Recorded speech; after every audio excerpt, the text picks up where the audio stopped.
Terima kasih kepada BHS yang mendukung catatan demokrasi, tapi Bang Emrus tadi ingin menjawab lebih kental mana antara unsur political will-nya atau proses hukumnya. Saya pikir sangat mudah menjawabnya.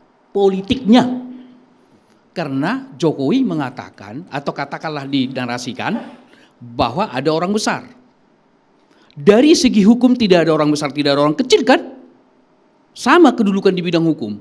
Tapi ketika disebut ada orang besar, pasti politik. Siapa mau membantah tentang itu?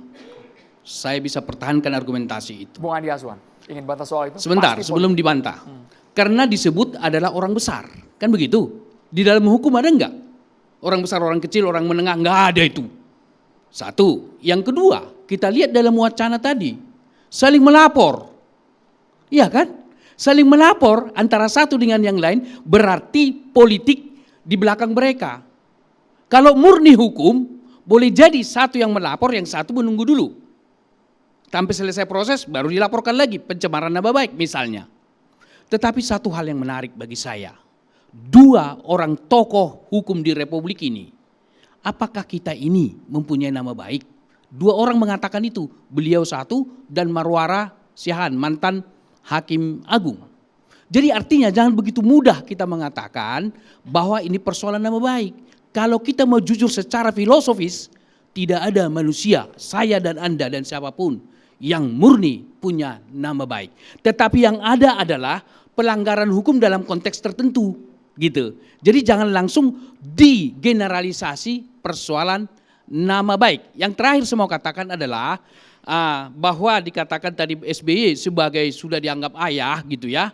Menurut saya tidak tepat sebagai bapak. Kalau bapak tidak bisa diganti, analogi rumah tangga kan, ketua Demokrat, Dewan Pembina Demokrat, presiden bisa diganti. Oleh karena itu sangat tidak tepat analogi yang dipakai adalah bahwa tokoh partai disebut sebagai ayah bagi kader-kader. Ini adalah merusak tatanan demokrasi. Yang terakhir saya mau katakan, SBY adalah tokoh Susilo Bambang Yudhoyono, tokoh yang tidak mau dikultuskan. Terima kasih. Sepertinya Bung Jimmy harus komentar dulu, Bung. Dari Demokrat harus komentar dulu. SBY adalah tokoh yang tidak mau dikultuskan dari bahasa. Kalau yang statement terakhir tadi ya itu kan menurut pendapat Bapak ya silakan aja kan, sah-sah aja kan. Tapi kalau setiap orang mungkin kan mengagumi, kan bisa saja. Makanya tadi kan saya juga sudah bilang, bukan mengkultuskan kan gitu. Loh, kalau misalkan saya menganggap Pak SBY sebagai ayah saya, ya kan sah-sah aja. Apalagi Bapak saya juga udah meninggal, gimana? Ya, gitu. Jadi setiap orang yang berhak lah, gitu. Nah, terus kemudian mungkin ya, saya rasa ini juga berpesan juga tadi berbicara juga bahwa intinya kita sekarang ini ya bagi yang punya akun sosial media berbijak-bijaklah dalam berkonten gitu. Oke. Terima kasih. Bung Andi Azwan, Bung Adi. Ya, kalau kita melihat tadi saya mengulangi kembali mengenai sosok yang dikatakan besar oleh Pak Jokowi itu. Kalau kita tarik ke arah politik itu tidak bisa kita mengatakan si A, si B, atau si C. Pengertian itu. Tapi yang jelas dari perjalanan itu, jelas itu ada suatu orkestrasi di sana. Dan yang mengetahui itu adalah Pak Jokowi.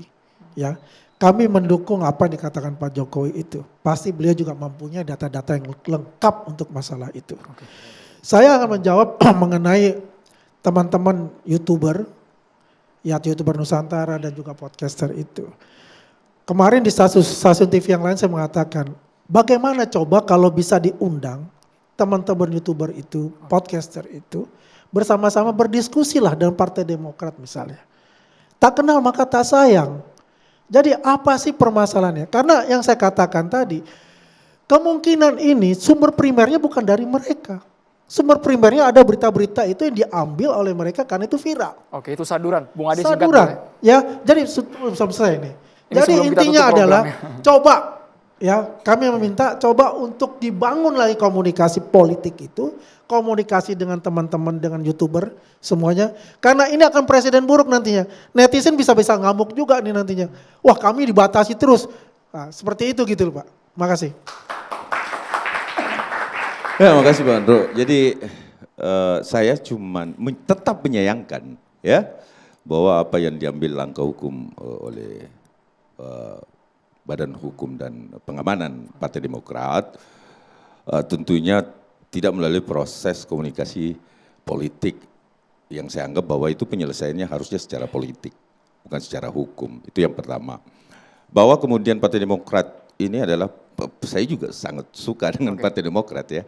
Artinya Bang AHY sekarang berada pada pemerintahan, tentunya sangat sederhana penyelesaiannya dengan memanggil semua bahwa memang ini adalah pendukung Bapak Insinyur Joko Widodo, kita adalah satu, Anda jangan seperti itu, clear. Sebenarnya tidak perlu sampai lapor-laporan.